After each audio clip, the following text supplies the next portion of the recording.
Welcome back to New Rockstars. I'm Erik Voss, and Marvel Studios' Guardians of the Galaxy Volume 3 gets a delightfully wholesome prelude story this week with the Guardians of the Galaxy Holiday Special, in which Drax and Mantis try to cheer up Peter Quill from missing Gamora by bringing home the bacon. Now, I have not seen this special yet as of this taping, and I will be breaking it down for the channel as soon as I can. But already from the promo footage and interviews with the cast and crew, we are getting a sense of how important this story will be to set up Guardians Volume 3 coming this May. Mantis actor Pom Klementieff teases a huge twist, and director James Gunn has said it's both an epilogue to Phase 4 and a story loaded with information for the next chapter, saying, quote, "You're gonna learn stuff that you're gonna need to learn before Volume 3. Yeah, Gunn, you know we're gonna watch it anyway. But I've been looking closely at the trailers and promo imagery, and there is a big secret staring us in the face from this footage with major implications to the story for Guardians Volume 3, so let's break it all down. First, there was this featurette released by Marvel about James Gunn's conception of this idea. It is the very first thing ever conceived from Marvel Studios for Disney+. It's a fantastic story, vomited from the brain of a mad genius. Action! On the set of Volume 2, James Gunn said, we should do a holiday special. Merry Christmas! We all had a laugh. We thought that would be great. Yeah, in this clip, it looks like Mantis gets cash on Hollywood Boulevard from tourists in front of the Chinese theater for looking like one of those walking characters, or maybe the Mantis, like she might be a celebrity on Earth. After Scott Lang publicized the events of Endgame in his podcast and his tell-all book. The Chinese theater in the MCU, remember, is also the site of that suicide bomber in Iron Man 3. It'll be interesting if this special references it somehow. It looks like the Guardians have gotten the locals to throw an epic Christmas party. And we know James Gunn brought in the band, the old 97s, to do some Christmas music for this. We get this weird match cut of the Guardians ship passing through the UNTN hexagonal wormhole grid to Kevin Bacon jumping on a Christmas tree, just like Clint Barton did in Hawkeye last year in 30 Rock. Rocket gives a treat to Cosmo the space dog. Remember, Rocket growled at Cosmo in Volume 1 in the Collector's Vault in Nowhere. Luckily, Cosmo survived the vault's destruction, seen in the post-credit scene. Now, this dog in the comics has psionic abilities, telepathy, and telekinesis, so we'll probably get to see this dog do some pretty crazy shit in this special, and I'm excited to see Cosmo play a bigger role in Volume 3. Kevin Feige said that he thought Gunn's pitch on the set of Volume 2 was a joke, but then Gunn came back and wrote the script in like 3 days, which brings us to the next clip. 1, 2, 3. Santa is a furry freak. The holiday special, it's like awesome. This has been a real joyful shoot because I get to work with a lot of people I really love. Christmas is, but Christmas time is here. I think audiences are really going to be excited, and it's probably going to be played every year for the rest of our lives. Kevin Bacon. You're coming with us. That's a Christmas present.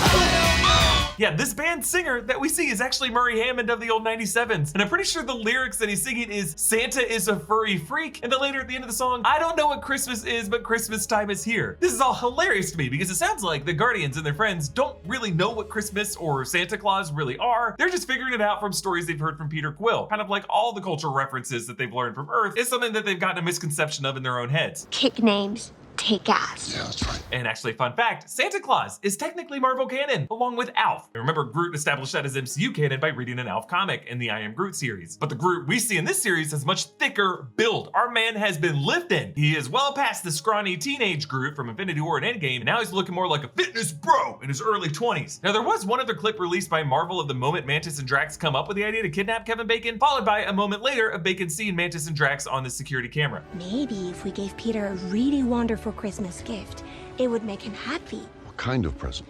Something special he will never forget. What about someone special? What? Over the years, Quill has talked about one person more than any other. A legendary hero who has saved countless lives. We could give him to Quill as a present.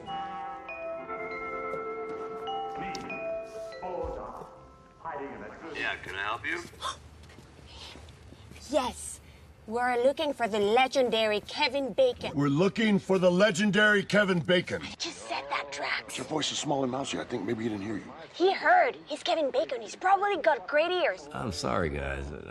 I can't help you. Now, it can be hard to watch actors and not immediately think, hey, I'd like to have gorgeous skin and hair just like they do. Well, with Geology, you can. Geology is a 4-time award-winning personalized skincare company recognized in Men's Health, Esquire, and Ask Men Grooming Awards with over 6,000 5-star reviews. And they've recently expanded to offer products for, well, pretty much whatever you need. Like if you need hair care, use Geology's Co-Wash. It's a specially formulated cream cleanser that removes buildup and cleanses the hair without the big lather or harsh ingredients of typical shampoo. And for the rest of your shower routine, you can use their body washes. They're free of harsh ingredients, smell great, and are refillable. And for after the shower, protect your skin from environmental stressors with vitamin C plus E ferulic serum to keep your skin looking young and healthy, and then a bit of the dermatologist tested aluminum-free deodorant that quite honestly smells great. Right now, for a limited time, Geology is hooking our audience up with an absolutely insane offer. If you use the code NEWROCKSTARS, they will give you an additional 70% off their award-winning skincare trial set. This discount stacks on top of their current sale prices, and there's also an additional bonus offer on one of their brand new skin, hair, and body products of your choice when you add it to your trial. With the holidays right around the corner, Geology has you covered. Check out their awesome gift sets featuring all of your favorite Geology products. To get started, just click the link in the description, take a 30-second diagnostic quiz, and their team of dermatologists will design a personalized routine just for you that ships directly to your door. It's so sweet for Mantis and Drax to be the ones to do this, because remember, Mantis is an emotional empath, so when something is wrong with one of her friends, she feels the emotions just as strongly as they do. And Drax has always been a member of the Guardians of the Galaxy closest to Peter when it comes to love and dancing partners, after having counseled Quill in Volume 2 about dancers and non-dancers. So for Drax, Kevin Bacon isn't just a legendary hero whom Peter Quill has referenced several times throughout these movies, he's really the star of dance movies like Footloose. He's trying to find Peter a dancing partner. As I was watching all this footage, I realized something about where the Guardians and all these other characters are. We have seen this sandy floor before with its drainage grates, rusty bulkhead structures, catwalks, and specific neon signs dotting the storefronts. This is the same set of Nowhere that we saw in Guardians Volume 1 and in Infinity War, and in that episode of What If. That would explain why they have reunited with Cosmo, who was last seen surviving that explosion from the Collector's Vault in Volume 1. So what does it mean that the Guardians have taken up residence on Nowhere, and that it's specifically Nowhere that they're decorating with Christmas decorations? Why is this so important for Volume 3? Well, of course, Nowhere is the severed head of a Celestial, and Gamora explained how Tannelir Tavon established it as a mining colony for bone, brain tissue, and spinal fluid. We last saw Nowhere in Avengers Infinity War, where Thanos' intrusion led everyone to desert this place, and they found Thanos in the Collector's Vault in Quadrant 3, which we learned Thanos had already destroyed and hid that using the Reality Stone. It looks like most of that surrounding quadrant was on fire. Now, we weren't sure from that scene if the Collector had actually survived or not, since the Collector we saw was an illusion from the Reality Stone, but in Loki Episode 6, the opening shot showed that same yellow and blue ship in the background behind the Collector and Thanos. This is the Collector's ship taking off in space. So I've always assumed from that the Collector fled Nowhere. What we're seeing now in the Guardians Holiday Special is a revitalized Nowhere. It seems like a hub for settlers in the aftermath of Thanos' conquest. Guardians Volume 3 is really going to be a tearjerker. Peter Quill's going to be searching for his long-lost Gamora, but that one is a variant from the events of Avengers Endgame from 2014 without all those same memories with Peter Quill. Meanwhile, it's going to be a very important story for Rocket. We're going to learn about Rocket's origin. Remember, Nowhere was the location where Rocket had that tearful monologue where he screamed about not wanting to be made. But I actually think Quill might have chosen Nowhere as the likeliest spot Gamora might return, hoping some Elseworld dream-walking version of Gamora recalls a time that she and Quill danced together to fool around and fell in love in the 2014 film. Remember, we are in the same cinematic universe that defines dreaming as glimpsing into the life of one's universal variant. So if the 2014 variant of Gamora from Avengers Endgame dreams at all, she might during those dreams see into her alternate 616 self's history. Now, I don't know if Peter Quill knows how dream walking works, but if you love someone so much, trust me, some invisible hand will guide you to some space where you might see them again. You are being guided by the hope that that person is having the same dreams about you that you are of them. By the way, I think dream walking is why MJ has that deja vu with Peter Parker in the donut shop at the end of Spider-Man No Way Home. When that MJ dreams, she peers into an alternate universe self where she is with Peter. So when she runs into Peter in 616, even though her memory has been wiped, she cannot shake this feeling of familiarity. This is part of the reason I will always have a soft spot for Multiverse of Madness, with lines like, "I love you in every universe," because I just find the concept of dream walking both hauntingly tragic and hopelessly romantic. What do you think the significance is of the Guardians choosing Nowhere as their home in Volume 3? You can follow me on TikTok, Instagram, and Twitter at